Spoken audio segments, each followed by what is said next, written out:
colocar de pé? Amém? Mas o que foi semeado em boas terras é o que ouve a palavra e a compreende. E este frutifica e produz a 100, a 60 e a 30 por um. Pode sentar. Irmãos, esse texto faz parte da parábola do semeador. E a parábola do semeador é muito conhecida por todos nós. Nela, Jesus vem falando a respeito de um semeador que sai a semear. E a semente cai em vários solos distintos. Eu não vou me ater a todos os tipos de solo. Você conhece a parábola, não faz parte do contexto que nós vamos pregar hoje. Mas a última semente, ela cai numa terra boa. E o texto diz, Jesus faz questão de dizer, que essa semente que cai em terra boa, ela germina, ela se consolida e ela frutifica. A terminologia que Cristo usa, 100, 60 por 30, significa que cada grão multiplicou a 30, como Marcos fala, a 30, a 60 e a 100 por um. Ou seja, para cada grão foi produzido 100 grãos. Quem está me entendendo até agora diz amém. E os discípulos ficam sem entender. Qual o motivo ou qual a motivação dessa parábola? Porque a parábola trabalha com o nosso imaginário. Ela traz verdades complexas do reino e através de figuras que nós assimilamos na nossa mente, no nosso imaginário, Jesus traz para uma realidade bem próxima a nós. Se você prestar atenção nas parábolas, são verdades complexas que se tornam simples. E aí os discípulos não entendem a parábola, e Jesus vai ensinar a parábola, e o verso que nós lemos é a explicação dessa parábola. Ele fala, aquele que ouviu, a semente que caiu, lá capítulo 13, verso de número 23, a semente que caiu em boa terra é aquele que ouve a palavra, a compreende, e este frutifica. Se você prestou atenção no texto, ele está falando exatamente de nós. Ele está falando daqueles, se você olhar para o texto todo, ele vai falar de pessoas que ouvem e não recebem, ele vai falar de pessoas que ouvem e recebem, mas abandonam, ele vai falar de pessoas que ouvem, mas os espinhos, as dificuldades da vida fazem abandonar, e ele diz, mas esses ouvem, compreendem e frutificam. Então essa última terra, ele está falando daqueles que ouvem a palavra, compreendem a palavra e se convertem. Posso ouvir um amém? É você? Se for você, diga amém. Muito bem. E ele diz, esse multiplica, esse frutifica. E essa frutificação, ela não está falando a respeito de qualidades e dons. Porque, Denis, se ele está falando que multiplica a 30, a 60 e a 100 por um, ele está falando a multiplicação, a replicação da mesma semente. Significa que eu replico aquilo que outros discípulos, que da mesma forma que eu fui concebido. Quem está me entendendo até agora diz amém. Muito bem. Essa realidade da replicação do discipulado, ela é a verdade contida no modelo que Jesus escolheu para que o evangelho fosse anunciado. Nós romantizamos muito as coisas, mas Jesus utilizava também métodos, formas de fazer com que a sua mensagem se replicasse. E a forma que Jesus escolheu para replicar a sua mensagem é o que nós chamamos de ciclo de discipulado. O que significa isso? Significa que a mensagem chega numa pessoa, a pessoa amadurece aquela mensagem e aquela mesma pessoa multiplica aquela mensagem, ensinando aquela mensagem a outra pessoa. Essa multiplicação na mensagem foi a ferramenta que Jesus escolheu para que, através de pessoas simples, a mensagem pudesse atravessar as fronteiras da Judéia, as fronteiras de Samaria, atravessasse oceanos e chegasse até nós nos dias de hoje. Se nós estamos sentados aqui hoje é porque o modelo de Jesus funcionou efetivamente de uma maneira tão poderosa que o mundo inteiro foi impactado pela mensagem de 12 homens que começou lá na Judéia. Está me entendendo, irmão? Diga amém. E nós vivemos como igreja, nós fomos vivendo essa realidade como igreja, e nós falamos isso tantas vezes aqui. Mas em oração, algumas vezes, por conta de algumas dificuldades que nós enfrentávamos na igreja. Deixa eu contar um segredo para você: no gabinete da igreja a gente recebe muitos problemas. Muitos problemas. Tinha algumas oportunidades, de algumas semanas, que eu chegava em casa cansado, exausto, triturado. A única coisa que eu tinha condições, algumas pessoas diziam assim: mas pastor, não trabalha. Mas a carga emocional era tão grande que eu não tinha condições sequer de fazer absolutamente nada. Eu só procurava um canto para sentar e dormir. Eu ria muito do meu pai quando eu era mais jovem, porque o meu pai só precisava sentar para dormir. Ele dormia em pé. E eu estava na mesma situação que ele. Estava não, né, Leandro? Estou. E algumas coisas na igreja começaram a incomodar. E algumas coisas na igreja começaram a me perturbar. E eu quero falar para você hoje, como pastor, para a minha comunidade, para o meu povo, para os meus irmãos. Esse tema ele me é muito pessoal, ele tem um custo muito grande para mim. Esse um novo tempo. Porque Deus me mostrou coisas que nós poderíamos estar vivendo e nós não estávamos. Deus mostrou elementos que nós poderíamos estar desfrutando do nosso cotidiano e nós deixamos de desfrutar, porque nós começamos a apontar as nossas armas para outras coisas. Nós começamos a viver um ambiente hostil à nossa fé. O que é um ambiente hostil? É um ambiente de competitividade, é um ambiente de hostilidade, é um ambiente de julgamento. É um ambiente onde você não pode errar, porque se você errar, você é execrado, você é eliminado, você é fustigado. É um ambiente onde a alma de muitas pessoas adoecia, e eu orava ao Senhor, e eu dizia assim: Deus, se a igreja é um lugar de cura, por que tantas pessoas estão doentes emocionalmente? Se a igreja é um lugar de cura, por que nós temos cicatrizes de feridas causadas dentro das igrejas? E eu comecei a buscar o Senhor para que eu pudesse entender isso como pastor, porque era uma realidade que o meu rebanho vivia. Era uma realidade que eu olhava e via meu rebanho sofrendo. E eu via muitas pessoas que chegavam para mim: pastor, está acontecendo isso, eu queria que o senhor resolvesse isso. Eu até brinquei algumas mensagens minhas, né? Pastor, estão me criticando, estão falando isso de mim, me ajude. Eu até brincava: se você descobrir a fórmula, me diga, porque acontece comigo também. Só que eu me lancei em oração, irmãos, para buscar o melhor para o meu rebanho, o melhor para minha família. E eu comecei a conversar com o ministério a respeito disso. O pastor Misael escutou muitas vezes, eu sentei muitas vezes com o Júnior, presbítero Júnior. Conversamos, e em viagens nós conversávamos, e em reuniões nós falávamos das nossas dificuldades e os nossos desejos de ver uma igreja pujante, de ver uma igreja em que vivia a intensidade do Espírito nas suas ações, uma harmonia, uma comunhão plena e duradoura.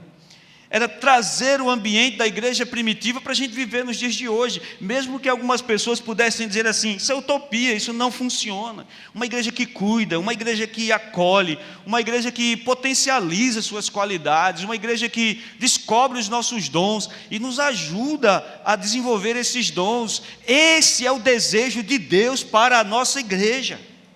Esse é o desejo de Deus para a minha fé. A minha fé não precisa ser uma fé cansada, a minha fé não precisa ser uma fé pesada, a minha fé não precisa ser uma fé carregada de mágoa, de angústia, de sofrimentos. Não, as dores que nós enfrentamos na nossa fé não são dores relacionadas ao Evangelho. A maioria das dores e cicatrizes que nós temos é de um sistema perverso religioso que foi montado, que causa dor e frustração na nossa vida. Se nós combatêssemos ou usássemos a nossa energia só para o Evangelho, nós teríamos menos feridas, nós teríamos menos sofrimentos,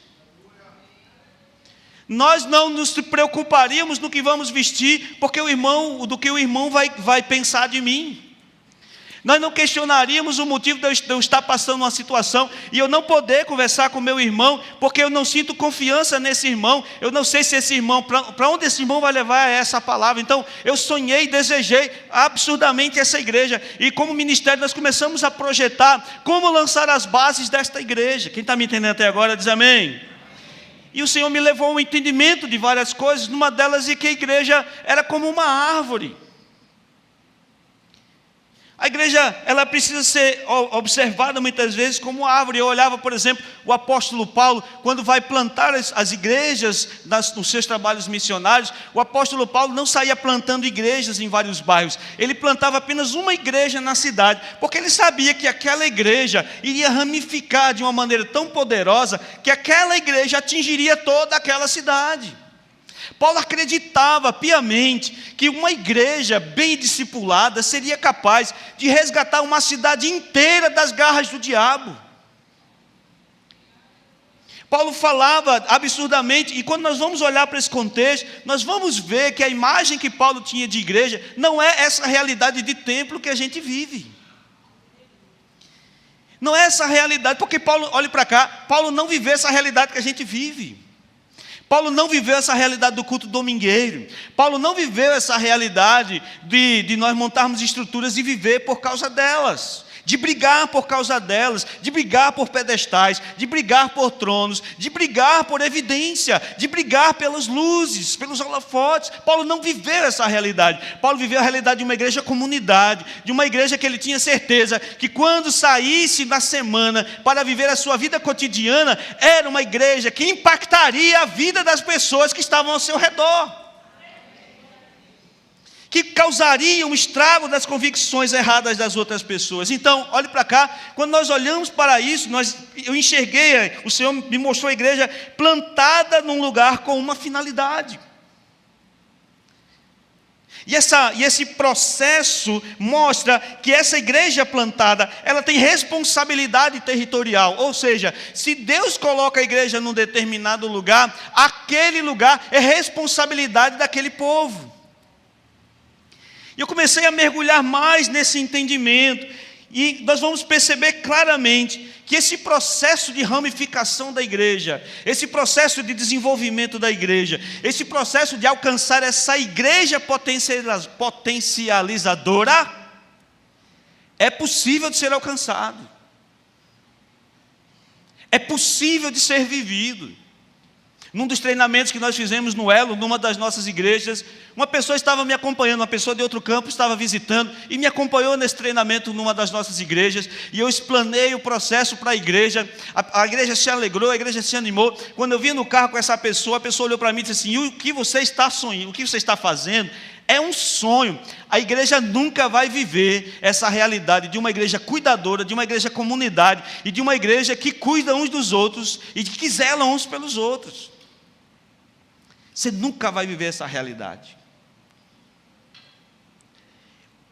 Essa realidade, olhe para cá, ela é construída.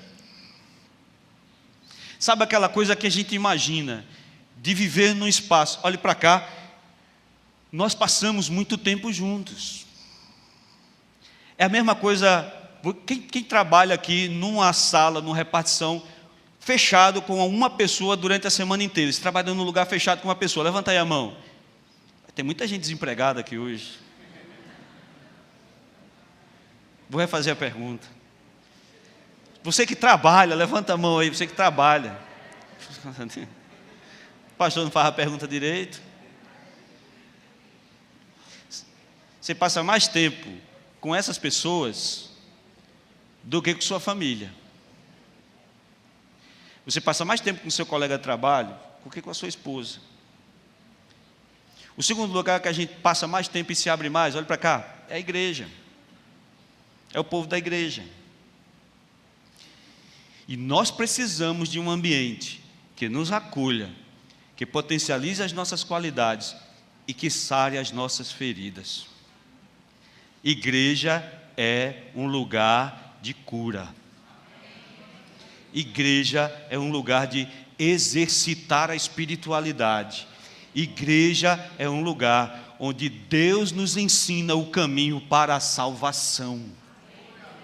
Então a igreja deve ser o melhor lugar para estar que nós temos em nossa mente. Posso ouvir um amém, irmãos? Amém.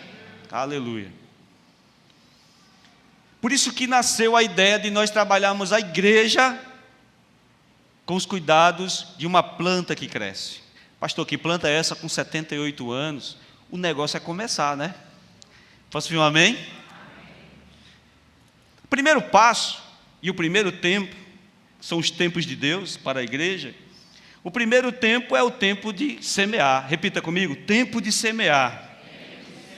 Eclesiastes capítulo 3, você pode abrir junto comigo a Bíblia lá? A versão que eu estou lendo aqui é a Nova Almeida atualizada. Eclesiastes capítulo 3, versículo de número 2, fala a respeito dos tempos. Veja o que o sábio diz: há tempo de nascer e há tempo de morrer, há tempo de plantar e tempo de arrancar o que se plantou. O primeiro tempo que nós vamos trabalhar vai ser de setembro até dezembro daqui. Nós vamos trabalhar esse tempo de semear.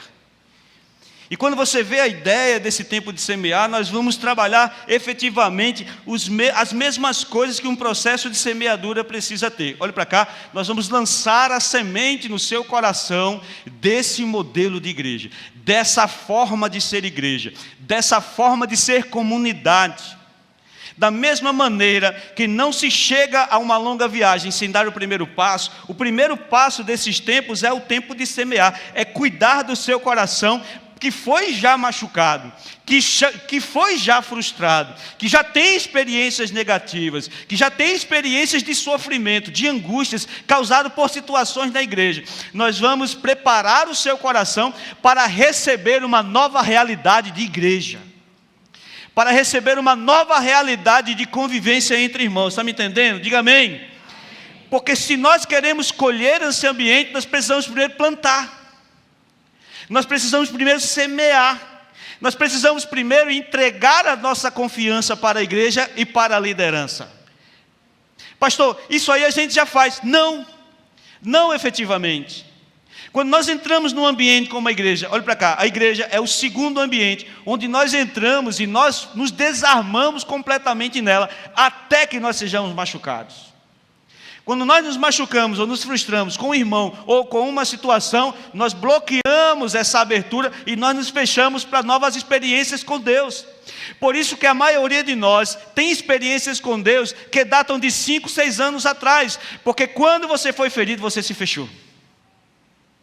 Porque quando você foi magoado, você se fechou. Porque quando você foi traído, você se fechou. Por isso, é necessário arar o seu coração, preparar a terra do seu coração, para que você possa viver uma nova realidade de igreja, uma nova realidade de comunidade.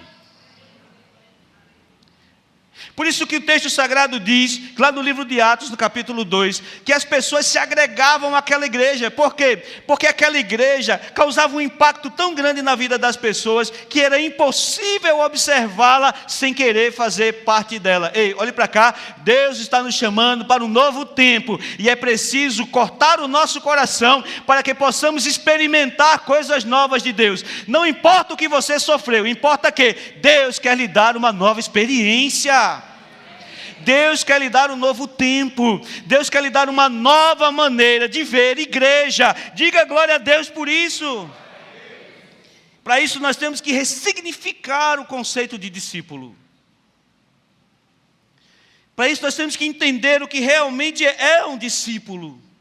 Por isso que novas verdades serão inseridas na nossa mente. Por isso que nos grupos de vida que nós vamos frequentar, por isso que nos cultos que nós vamos ter, olhe para cá, segure seu sono, nós vamos falar para os irmãos o sonho que nós queremos viver, e nós precisamos realinhar a nossa visão para esse modelo de igreja. E para isso, olhe para cá, você tem que investir confiança nesse novo tempo. Se algum pastor traiu você, você tem que jogar isso para trás e passar a confiar no seu pastor. Pode dizer glória a Deus. Eu não estou advogando em causa própria, não. Eu estou dizendo que só seremos comunidade quando aprendermos a sermos liderados e aprendermos a honrar aqueles que estão com autoridade sobre a nossa vida. Diga glória a Deus aí, meu irmão. É isso aí. Se não for assim, não funciona. Eu costumo dizer aos irmãos que se você não confia plenamente na sua liderança, é melhor você procurar outra igreja. Porque enquanto eu fui membro, o meu coração só tinha paz quando eu confiava exclusivamente ou 100% na visão daquele que estava me liderando. Às vezes eu não entendia, muito bem o que estava acontecendo, mas se o meu líder estivesse guiando o processo, o meu coração estava pacificado, porque estava alinhado com a verdade bíblica. Nós precisamos reconfigurar as nossas convicções. E é interessante que os discípulos passaram por esse processo. Olhe para cá, os discípulos chegavam para Jesus e queriam que Jesus lhe oferecesse uma coisa. Jesus oferecia outra coisa completamente diferente. Na ceia, em João, no capítulo 13, o texto sagrado diz que os discípulos esperam que aquele momento, olhe para cá, Jesus tinha acabado de entrar em Jerusalém. As pessoas colocaram palmas no chão para que Jesus entrasse de maneira triunfante como novo rei, aquele que libertaria Israel do suplício de Roma. Os discípulos estão ceando com Jesus e diga agora, Jesus vai dar a voz de comando e nós vamos tomar Jerusalém. O descendente de Davi vai na nossa frente, o povo está com a gente. Só que Jesus chega e lava os pés dos discípulos. E disse, opa, está errado. Como é que o rei vai fazer o trabalho de um escravo, o escravo mais simples? E Jesus disse, eu não estarei mais com vocês. Opa, que é isso? Se ele vai ser o rei, como é que ele não vai estar entre nós? Eu vou morrer e vou abandonar vocês. Opa, como é que está acontecendo? João capítulo 14, verso 1, Jesus está iniciando a sentença. Você tem que ler o capítulo 13 para entender o capítulo 14.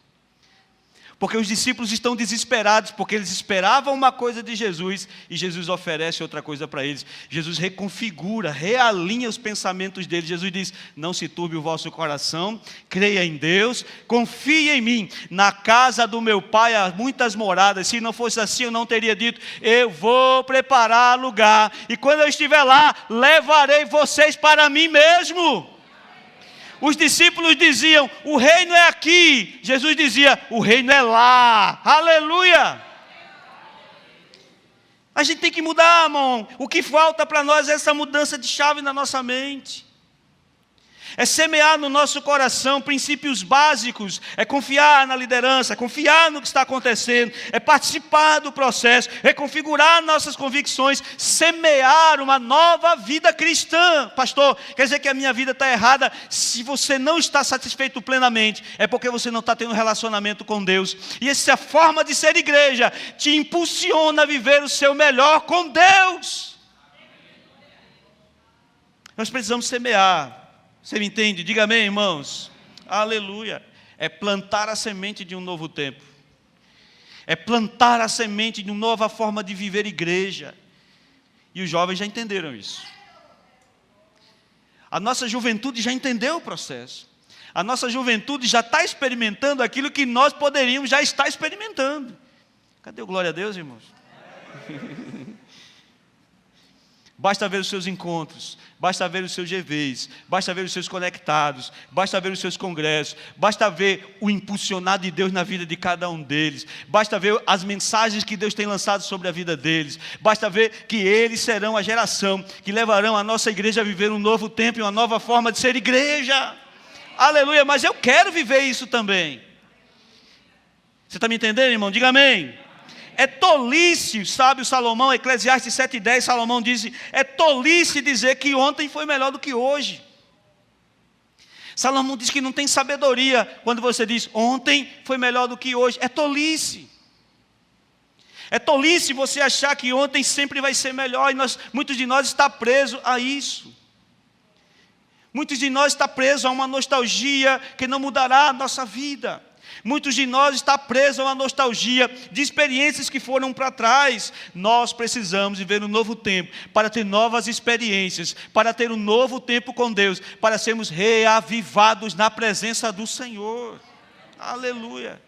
Por isso que nosso primeiro tempo é tempo de semear. Quem vai semear comigo, levanta a mão e diz glória a Deus. Aleluia. Prepare aí os líderes de vida, porque o arrasto da rede vai ser pesado. Diga glória a Deus, irmão.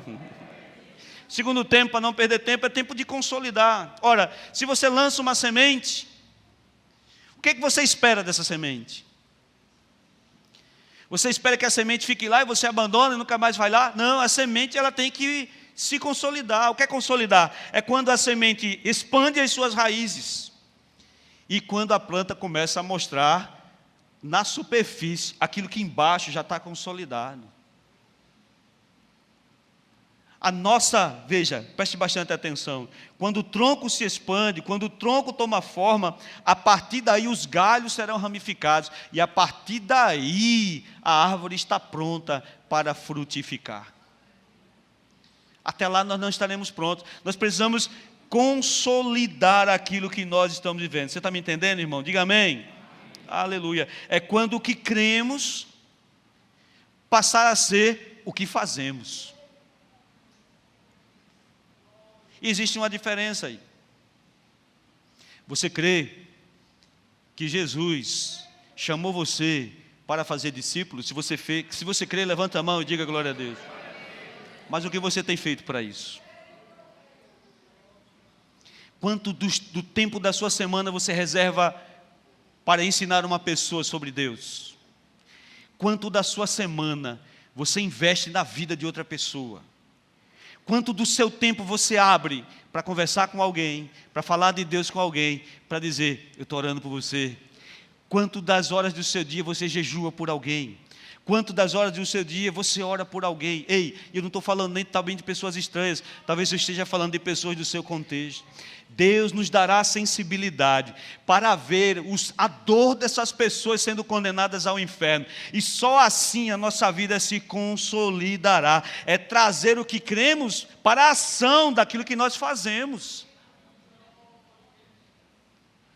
É esquecer que o culto é a parte principal da vida cristã. Olhe para cá, o culto é um detalhe da vida cristã. A vida cristã se desenvolve em toda a semana. É na família, é na vizinhança, é com as pessoas que estão no nosso entorno, é com a palavra que você profetiza. Você é bênção de Deus na vida de alguém. Você ainda não entendeu o que Deus deseja com você. Aleluia, e é preciso confiar nessa visão, porque isso parte de identidade. Por que nós nos abalamos com o que as pessoas dizem a nosso respeito? Porque nós não temos confiança na identidade de filho que nós temos. Ei, olhe para cá, você pode dizer o que quiser ao meu respeito, você pode tecer as críticas que quiser ao meu respeito, porque eu tenho uma identidade com o Criador. É o que Deus pensa de mim que importa. É o que Deus pensa a meu respeito que importa. Essa consolidação da minha fé, olhe para cá, ela amadurece a minha fé. Aí não é mais aquele crente bolinha. Crente bolinha que o diabo joga para cá, joga para lá, joga para cá, joga para lá. Num dia está aceso, no outro dia está lá embaixo nos pés. Você conhece gente assim? Na nossa terra, a galinha da Angola, fica falando assim, estou fraco, estou fraco, estou fraco, estou fraco. É o Guiné, né? Amém? Conhece o crente Guiné? Estou bem, estou fraco. Estou bem, estou fraco. Como é que está hoje, irmão? Ei. Eu já falei para os irmãos do irmão, eu não vou dizer o nome porque quem está filmando, irmão, se o irmão estiver vivo, o irmão vai saber que é ele. Né? A minha juventude tinha um irmão na igreja que a gente nasceu. Jovem é terrível, no bom sentido da palavra. E a gente ficava ali no portão da igreja, Mossoró tem um portão externo, a gente ficava assim na porta da igreja, aí lá vinha um irmão andando, aí estava o irmão fulano. Quer apostar que a primeira coisa que ele vai dizer é que está tudo ruim, é uma crise? Paz, irmão fulano, como é que estão as coisas? Ih, rapaz, está ruim, é uma crise. Olhe para cá. Deus nos ensina a viver acima das circunstâncias, porque a nossa alegria não está sujeita às circunstâncias da vida. Paulo, escrevendo aos Filipenses, diz, alegrai-vos no Senhor. Outra vez vos digo, alegrai-vos. É com muito dinheiro, glória a Deus. É pouco dinheiro, aleluia. É com carro novo, glória a Deus. É com palhozinho? Glória a Deus. Eu digo palhozinho porque o palhozinho me fez sofrer muito, irmãos. Quem está me entendendo aí diz amém. Pastor, mas isso é invencionice. Abra a Bíblia no livro de Atos, capítulo 6. Pastor, isso eu estou achando estranho. Esse negócio que está falando aí, não estou confiando. Eu não vi na Bíblia. Eu só faço coisa que a Bíblia diz assim, faça isso. Ótimo. Eu não confio nesse negócio de modelo de igreja, visão de liderança. Atos 6. Naqueles dias, aumentando o número de discípulos, houve murmuração entre os helenistas. Eu disse Atos 6, não foi? Amém? Só para conferir, porque hoje eu estou meio... Contra os hebreus. Porque as viúvas deles estavam sendo esquecidas na distribuição diária. Então os 12 convocaram uma comunidade dos discípulos e disseram: não é correto que abandonemos a palavra de Deus para servir à mesa. Por isso, irmãos, escolham dentre vós 7 homens de boa reputação, cheios do Espírito Santo e de sabedoria, para que os encarreguemos de servir desse serviço. Quanto a nós, nos consagraremos à oração e ao ministério O parecer agradou a todos.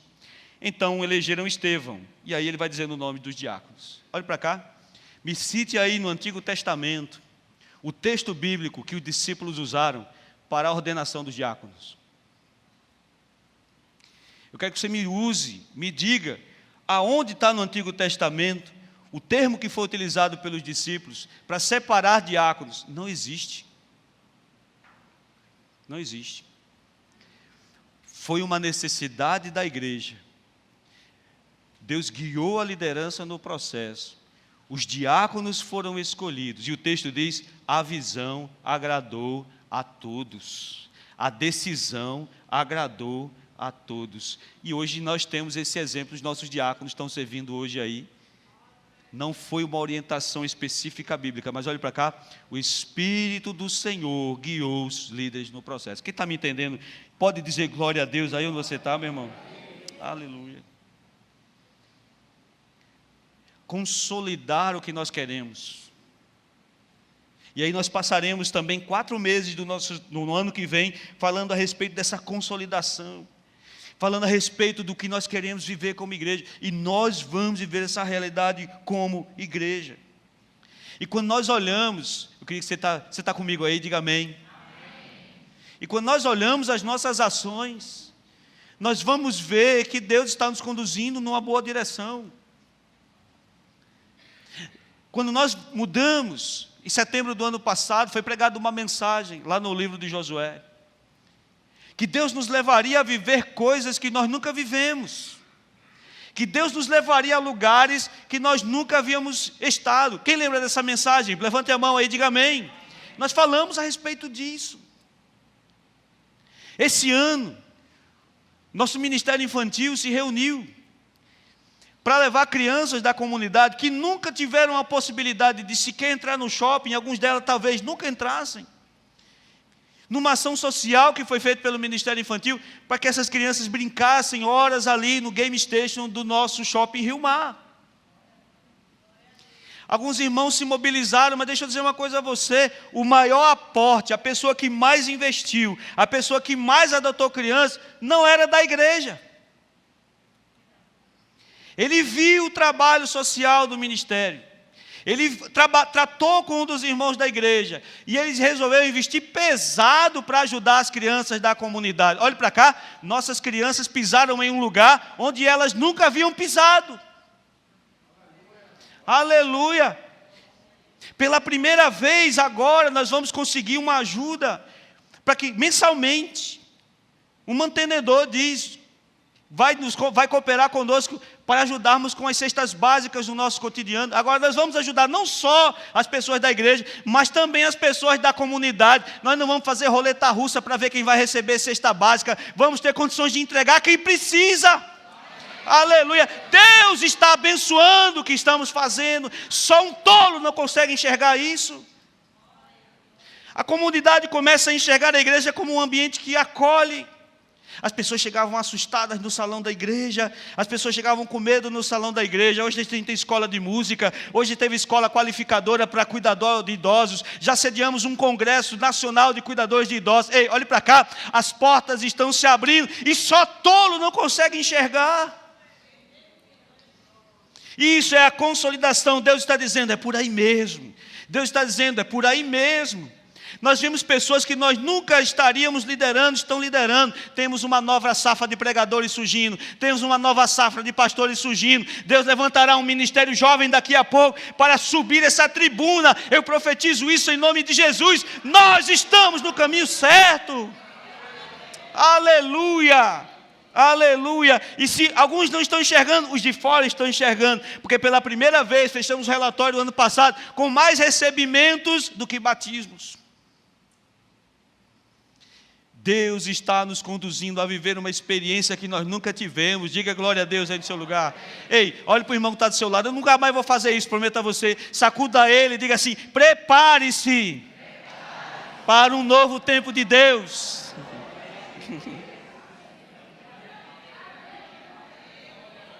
Aleluia, aleluia. Esse dia eu estava orando. Misael, esse dia eu estava orando. Estava indignado. Você já orou indignado? Eu já orei. Olhe para cá. Uma das coisas que eu louvo a Deus é porque Ele não leva em consideração quando a gente fala besteira. Você concorda comigo? Convenhamos, a gente fala uma besteirinha de vez em quando. Eu estava orando indignado. Pô, ai Senhor, eu vou parar com esse negócio. Ah, Senhor, eu vou recuar. Deixa tudo para lá. Estou cansado, Jesus. Tenho 47 anos. Estou ficando velho, Jesus. Não dá mais para mim. E de joelho ali, no gabinete. Quando o Rodrigo deixa. Né, Rodrigo? Porque o Rodrigo gosta muito de estar conversando comigo. Bate na porta. Pastor. E eu lá, numa guerra. Aí o Espírito do Senhor falou ao meu coração. Imagine Moisés. E eu comecei a imaginar Moisés liderando o povo para sair da escravidão. Muito pior do que eu, porque vocês não são escravos, diga glória a Deus. Muito pior do que eu, porque estava tirando o povo do açoite de Faraó, levando para uma terra que manda leite e mel, para um lugar bom, para uma terra deles. Quando chegava a certa hora do dia, Moisés, se fosse para viver desse jeito, era melhor ficar no Egito. Que pelo menos tinha cebola e pepino. Ei, olhe para cá. Você faz salada com cebola e pepino? Quem raios no mundo sente saudade de cebola e pepino? Você sente falta de um churrasco? Posso ouvir um amém? Amém. De uma boa buchada? Posso ouvir um amém? Amém. Eu estou em pé à força aqui hoje, que a gente bateu um prato de buchada hoje com os irmãos. Eu estou como uma sucuri, ruminando a buchada até agora. Nunca mais eu como, prometo isso. É porque a gente fica como menino, meu. Aí o bonitão pega uma porção, Denis, de tripa torrada. Quem gosta de tripa torrada aí? Ainda tem nordestino raiz aí. Cadê os nordestinos raiz? Levanta a mão aí. Oxê. Aveia nada, meu amigo. Aí ele anda de salada, não, hoje, em celebração de 78 anos. Deixa eu abrir um parêntese aqui, irmão. Fizemos 24 anos de casados. Esse ano nós fizemos 24 anos de casados. Depois você me elogia. Aí o presente dela foi o seguinte: filho, você escolhe o que nós vamos almoçar hoje. Meu amor, obrigado. Fomos para o Bode do Novo comer buchada e tripa. Bom foi a cara dela com o beijo que eu dei depois. Olha para cá. Para consolidar, você precisa confiar. Você precisa confiar no seu líder de vida. Você precisa confiar no seu pastor. Você precisa confiar no pastor Misael. Você precisa confiar no presbítero Rafael. Você tem que confiar no presbítero Júnior. Você tem que confiar no presbítero Fábio. Olha para cá, você precisa confiar nos líderes de ministério. Ninguém está aqui para subjugar ninguém. Ninguém está aqui para humilhar ninguém. Todos têm a mesma ordem. Potencialize o dom que está na vida dos nossos irmãos. Deus levantará uma nova safra no campo de água fria. A cantarabás. E quando nós vermos isso, estaremos aqui, em nome de Jesus, Misael, sentadinhos, cabelinho branco, sentadinho nessa primeira fila, para criticar o novo pastor. Mas estaremos aqui com um senso de dever cumprido, sabe por quê? Porque Deus deu uma visão a essa igreja, e a visão é de salvar vidas e gerar discípulos, e Deus vai extrair o melhor de você, para que a sua missão seja cumprida. Quando entendemos que nós todos vamos para o mesmo lugar, olhe para cá, nós remaremos todos na mesma direção. Por fim, mas não menos importante, nós vamos chegar lá no mês de junho,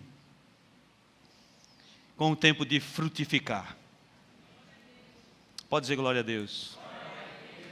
Os 2 primeiros tempos da igreja nós vamos nos preparar, mas no terceiro tempo da igreja é o tempo de romper. Aí você já vai estar tomando conta de alguém, aí você já vai ser o discipulador de alguém. Diga amém, irmão. Aí alguém já vai estar sob sua tutela, você vai estar orando por uma pessoa, você vai estar evangelizando uma pessoa, você vai estar discipulando essa pessoa, porque todos esperamos frutos das árvores. E diante do sacrifício que Deus fez ao enviar Cristo, será que Deus não esperaria mais de nós do que simplesmente vir para o culto no domingo? Será que um sacrifício tão brutal que Deus realizou em enviar Jesus se limitaria a nós sermos crentes domingueiros? Investimos a nossa vida somente aqui nos domingos? Não é, irmãos. O Senhor, João capítulo 15, verso 16, não foram vocês que escolheram a mim, eu escolhi vocês, para que vocês vão e deem fruto, e o fruto de vocês permaneça. Capítulo 17 de Jeremias, eu não vou para o texto, mas o capítulo 17, versos 7 e 8 diz: bendito o homem que confia no Senhor e cuja esperança está no Senhor. Ele é uma árvore plantada junto a ribeiro, que as folhas não secam na mudança das estações, e ele dá fruto continuamente. Olhe para cá, Deus quer que você gere discípulos todo ano. Deus quer que você transforme vidas todos os anos. Diga amém por isso. Deus quer impactar pessoas com a sua vida. Deus quer fazer com que pessoas que estavam perdidas olhem para você e digam: eu quero seguir esse caminho. Jovem, lá na escola, ansiosos, depressivos, pessoas que estão procurando um rumo, vão procurar uma luz, e a luz está na vida de vocês. Oh, pode ser glória a Deus, irmão. A luz está na nossa vida. Nós somos esse catalisador de Deus para a ministração da sua palavra. O mundo precisa da fé que nós estamos. Irmão, o mundo caminha para o colapso da violência. Nós temos a palavra do Senhor, nós temos a palavra na nossa boca. Diga amém, irmão. Aleluia. Isso é frutificar. Pode vir, Gui. Esses dias, não muito tempo atrás, a gente fez no retiro de casais. Nós fomos para Natal e nós fomos para o Cajueiro de Pirangi. O Cajueiro de Pirangi, o Cajueiro de Natal, da capital do estado que eu nasci, é o maior cajueiro do mundo. São mais de 80 mil cajus por safra. Todos os anos, o cajueiro dá uma safra de mais ou menos 80 mil cajus. Você sabia disso? E todos os anos, ele cresce mais em direção a algum lugar. Os líderes já não sabem mais o que fazer, a prefeitura não sabe o que fazer, porque ela não pode podar o cajueiro, porque é um patrimônio da humanidade. Já esteve no cajueiro, você vai ver, ele é imenso, galho para um lado, galho para o outro, saindo para um lado, saindo para o outro. Pastor, o que é que o cajueiro tem a ver comigo? Porque a dinâmica de Deus para a nossa vida é exatamente igual a do cajueiro. Ei, olhe para cá, Deus não quer que você pare, não. O único limitador na sua vida é você mesmo. O único limitador, o potencial de fé que você tem é você mesmo. Deus quer que suas raízes se expandam. Deus quer que gerações que venham depois de você falem a respeito da sua fé e dos atos que você realizou. Oh, aleluia. Não importa se o nosso nome vai estar na placa de uma rua. O que importa é que o nosso nome esteja no livro da vida. E os valentes de Deus sejam descritos pela forma que foi. Você pode até ser anônimo para muitos, mas Deus resolveu contar com você. Lá naquele lugar onde ninguém chega. Precisamos frutificar. Sabe, precisamos sair da mediocridade de achar que Deus é só uma figura do domingo. Precisamos vencer a mediocridade de uma fé vazia, de uma fé que se contenta só com cantar. Precisamos recuperar a alegria de colocar a mão no ombro de alguém e trazê-la para o altar. Precisamos recuperar a alegria de ver alguém que estava caído, sentado no banco da igreja, bem vestido, com banho tomado, uma nova criatura. Precisamos recobrar a alegria de não sair de casa para o culto e ver os nossos pais brigando, de brigar em casa como casal e chegar na igreja brigado. Precisamos recuperar a alegria da inquietação de sermos canais de Deus para a vida das pessoas, no seu trabalho, na escola. As suas mãos foram ungidas e consagradas pelo Senhor, e aonde você levantar suas mãos santas, ali há autoridade para profetizar sobre aquele lugar. Demônios não chegarão, demônios não chegarão se você erguer as suas mãos.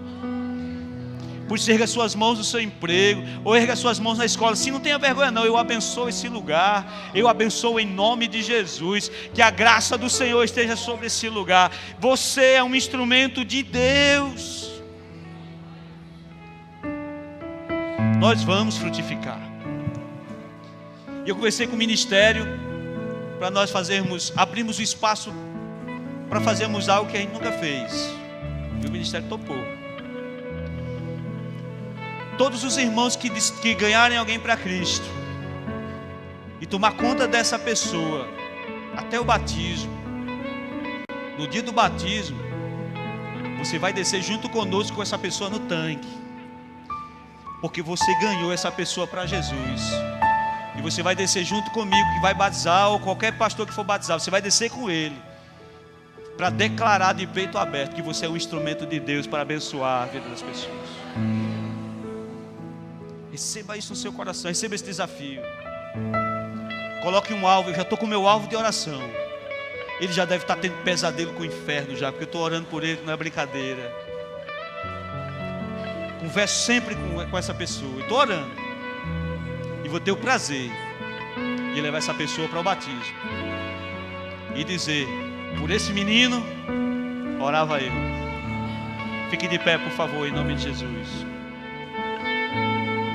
Eu quero convidar aqui os líderes de vida. Vem cá, os líderes de vida. Eu quero que os líderes de vida fiquem aqui atrás de mim. Os líderes dos grupos de vida. Vem cá. Todos os líderes de vida, perfilem aqui, por favor. Venham até aqui. Os líderes de vida. Venham. Vem cá, Lira. Pode vir. Todos os líderes de vida. Venham. Pode vir. Aleluia. Alguns vieram de manhã. Os líderes de ministério. Venham até aqui. Líderes de SAF, líderes de Ajovep. Venham até aqui. MAP. Podem vir. Oh, aleluia. Aleluia. Nós vamos orar por esses irmãos. Pode vir. Júnior, vem cá, ora aqui comigo, por favor. Rafa, vem cá, ora aqui também. Vamos orar.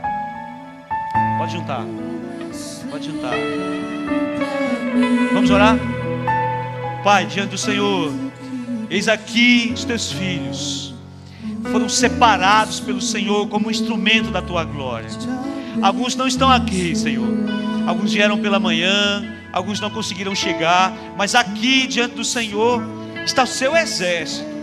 Aqueles que o Senhor separou, como diz a palavra no livro de Jeremias, para que através das suas palavras eles construam, eles derrubem, eles construam novas fontes, eles construam novas vidas, eles construam esperança na vida das pessoas, mas também autoridade para destruir as hostes malignas dos lares, destruir a obra do diabo na vida das pessoas. Eles são instrumentos da tua glória. Eles são instrumentos, ó Pai, para a glória do Teu nome. Queremos profetizar bênçãos sobre suas vidas, mas sobretudo, que eles sejam canais de bênção para a vida das pessoas. Que eles sejam um canal de bênção para cuidar das pessoas. Senhor, dá um novo tempo através da vida deles. Que é através de suas vidas venha um novo tempo sobre nós. Um novo tempo sobre os nossos jovens. Um novo tempo sobre as mulheres. Um novo tempo sobre os homens. Irabá, cantarabá. Intere, cantarabá. Incantarabá. Nós os abençoamos. Nós os abençoamos. Em o nome do Senhor Jesus. Que eles sejam frutíferos. Que eles sejam fortes. Que eles sejam, ó Pai, prósperos em todos os intentos dos seus corações. É no nome do Senhor Jesus que nós os abençoamos. E a igreja declara comigo, dizendo: